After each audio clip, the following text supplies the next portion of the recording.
Hi everyone, in this session we will see how to create an Azure Data Factory and we'll look into GUI of ADF in Azure portal. ADF stands for Azure Data Factory. So let's start by logging to Azure portal.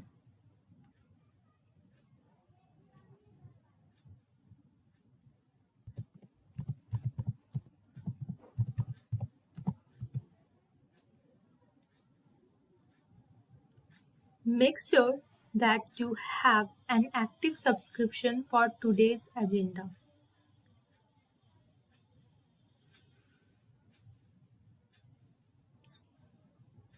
You will land on this page where you can find your all resources that you would have created earlier. Now you can find data factory icon over here, and if not, then search data factory here.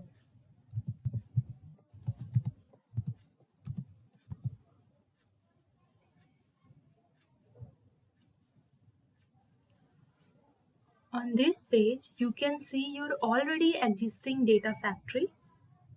You can view this page or this in different view, selecting from here, and you can create new one by clicking on this option.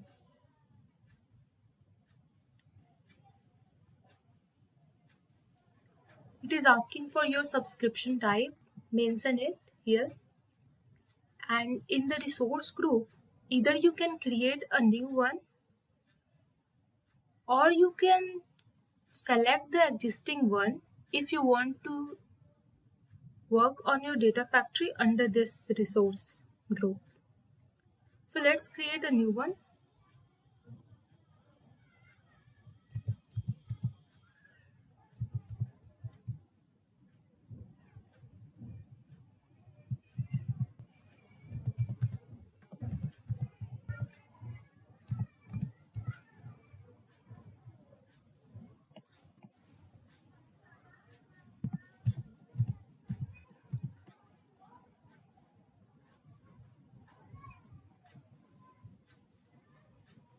Now you have to give a unique name to your data factory. So let's try.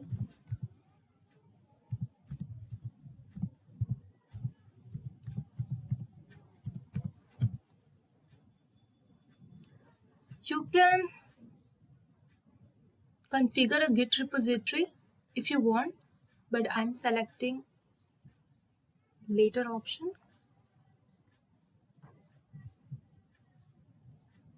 Let's check all the thing. Now click on review and create. You have to mention the region here. Choose the region. I'm choosing the default one.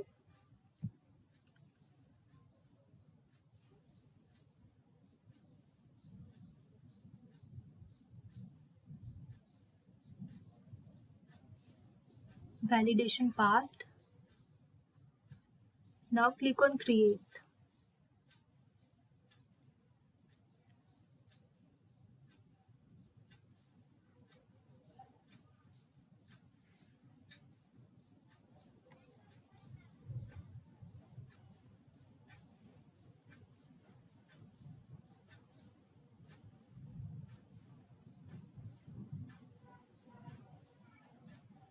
Deployment is completed.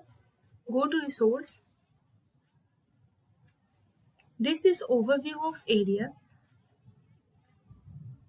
Here you can find the documentation. From here you can go to the Azure Data Factory workplace. This is activity log. You can get the activity info here. Now this is access control. Here you can view your access, check your access, role assignments.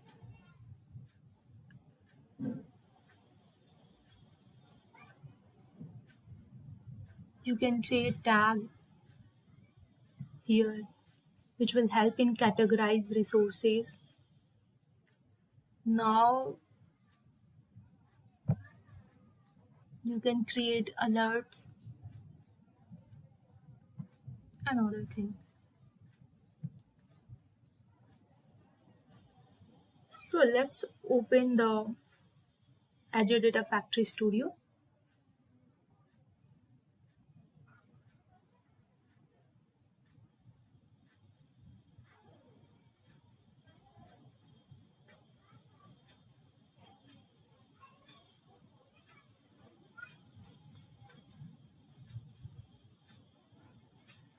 This is the home page of Studio.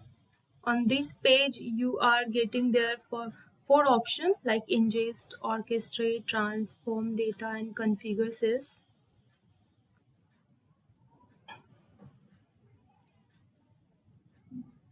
These are the main 4 tasks done by Azure Data Factory. Here you can find 4 options for creating direct pipeline, direct Power Query, data flow, and data sets.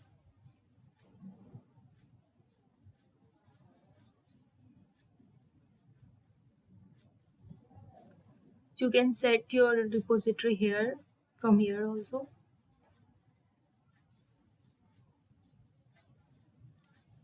And you can find more options like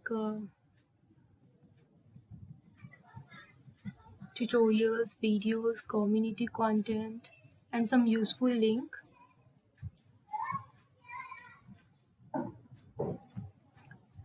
Next is author page.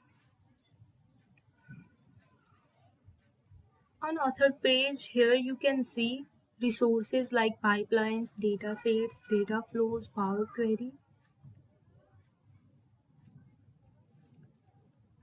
In pipeline, you can see pipeline actions. You can create new pipeline. You can create pipeline from template, and you can arrange your pipeline in folder. Similarly, for data sets also, you have data set sections like that. For data flows also, you can create, you can arrange. For Power Query also, you have similar options. Now let's create a new pipeline. Name it something.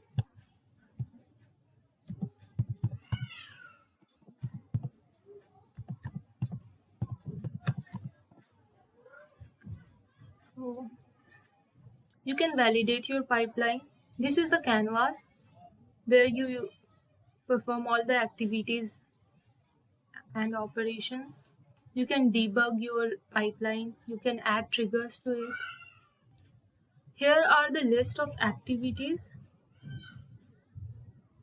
that you can perform. Now here is the parameter, variables, setting, output. These are all the options.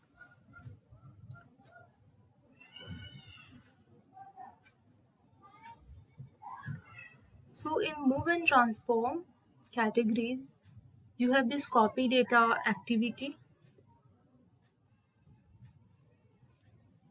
Copy data activity is used to copy data among data stores. You have to drag and drop here to use this activity in your pipeline, to execute it in pipeline. Now you can see here for copy data, you have to give the source data set, sync data set. You can map also. You can delete it. You can see the code. You can make a clone. Also, you can add output like add activity on success, failure, completion, skipped, like this. So the next one is data flow activity. This helps in transforming data.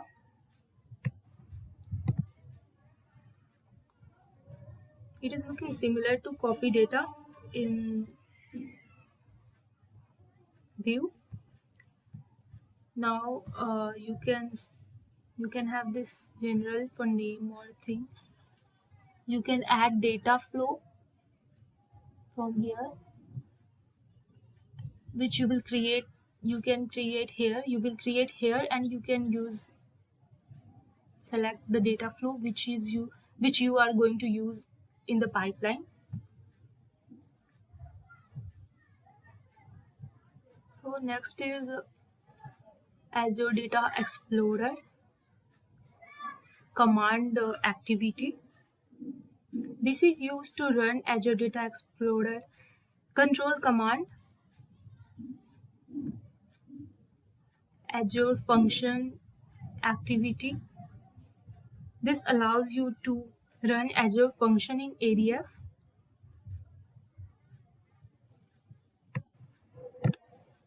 Like for this, so you need to create the link service, and you can give the function name, method, all this.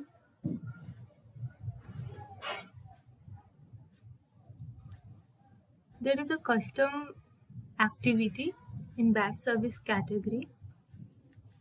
This will help you to construct an activity with your own data movement or transformation logic for unsupported service.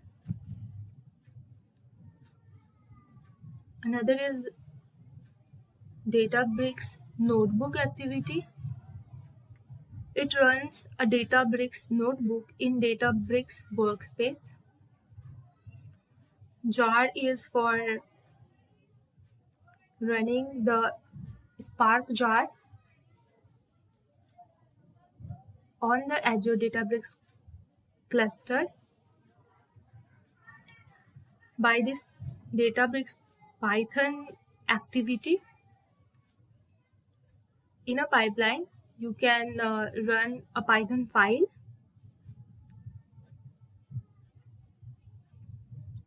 In Data Lake Analytics, you have USQL activity. It is a series of activities. Each one perform different processing procedure. And in general, you have this append variable.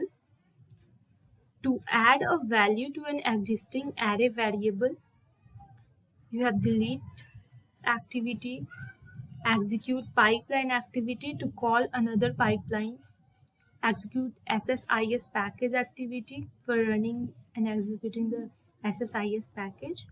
You have fail, you have get metadata for retrieving metadata for any data. You have this lookup activity. Any extended source can be utilized to read or look up a record or table content using the lookup activity. Stored procedure for calling a stored procedure. Now the set variable activity, it has you to set value to the variable. Next is validation activity. It ensures that a pipeline only runs until a reference data set is found, or a condition is met, or the timeout is reached. Next one is web activity. To call a custom raised endpoint.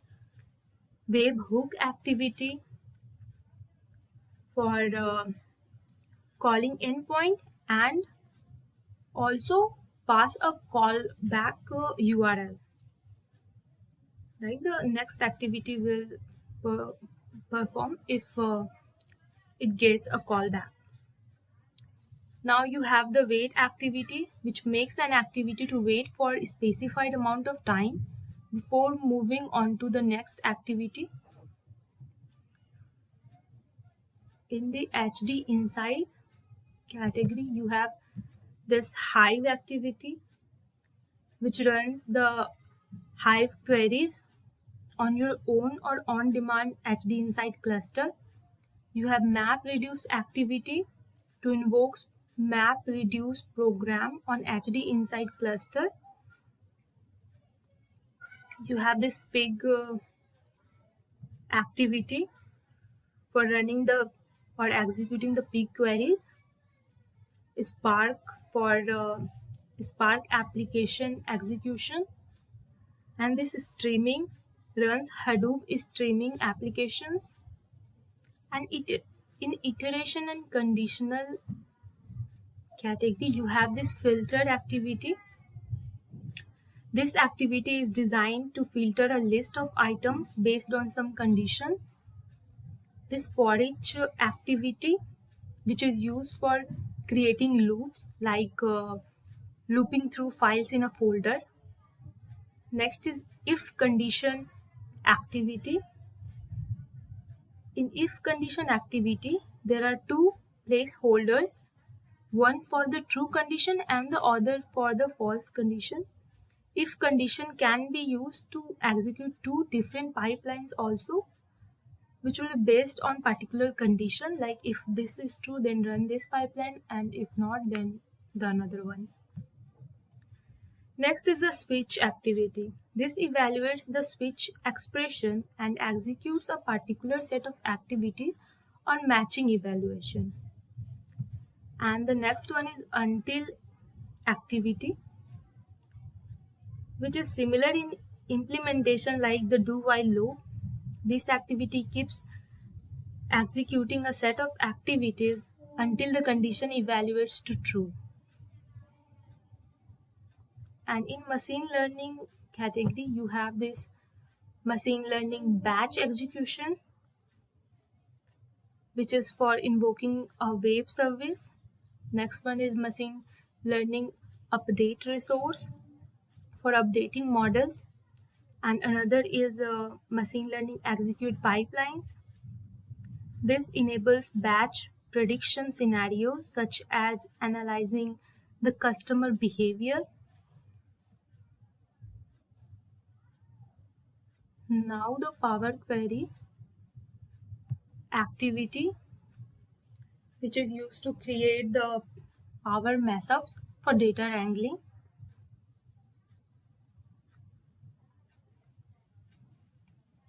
Now in the dataset, you can create dataset like new dataset.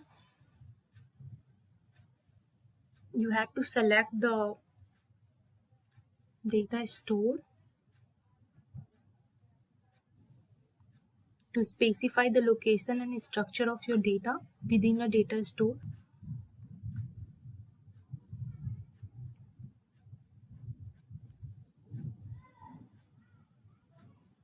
You can create data flows. You can add the source. You have this option like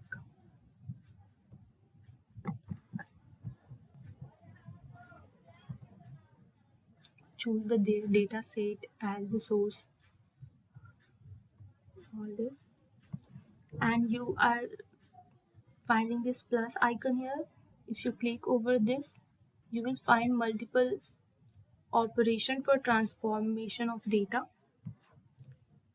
like this join for performing different join on input data, and exists, union, lookup, other schema modifier like select or aggregate, pivot, some formatters, row modifier. You can sort the rows of the input source data, and in the end you will use the sync dataset.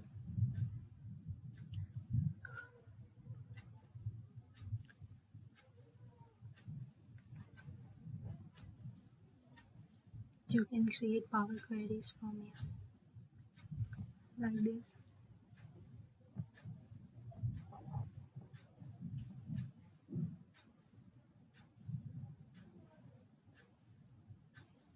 Now let's move to the monitor page. You can monitor your pipeline runs here. You can debug.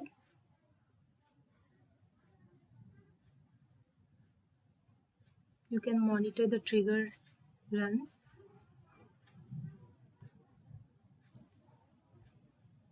You can view the different trigger runs. Now the integration runtime. You can monitor this also.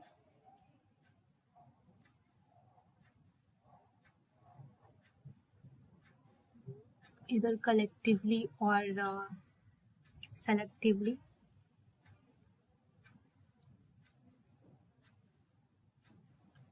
There is data flow debug option. Now let's move to the management page.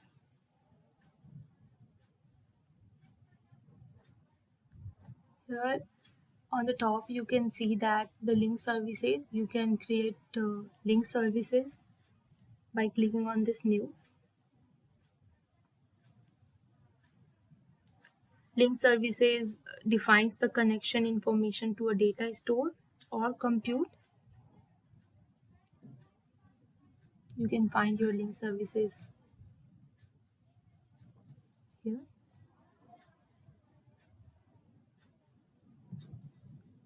Now you can create integration runtimes and you can see all your integration runtimes here. Integration runtime is the compute infrastructure or the area where all the activities execute. You can have multiple type of integration runtime, but if you will not create one by your own, then Data Factory manage the work by creating an automatic integration runtime, which is auto resolve integration runtime. Here you can see this,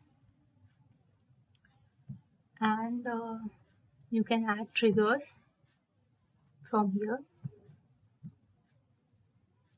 You can select type, etc. You can also create global parameters, which are constants that will be consumed by your pipeline across the data factory. You can also create data flow here, which will be composed of custom functions.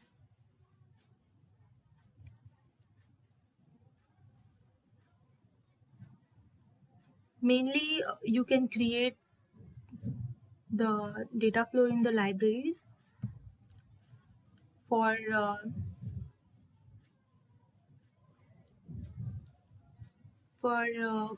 combining functions which you are going to use regularly in your data flows. And now you can add key, which allows you to encrypt your data factory using your own key. That's all for today's session. Thanks for watching.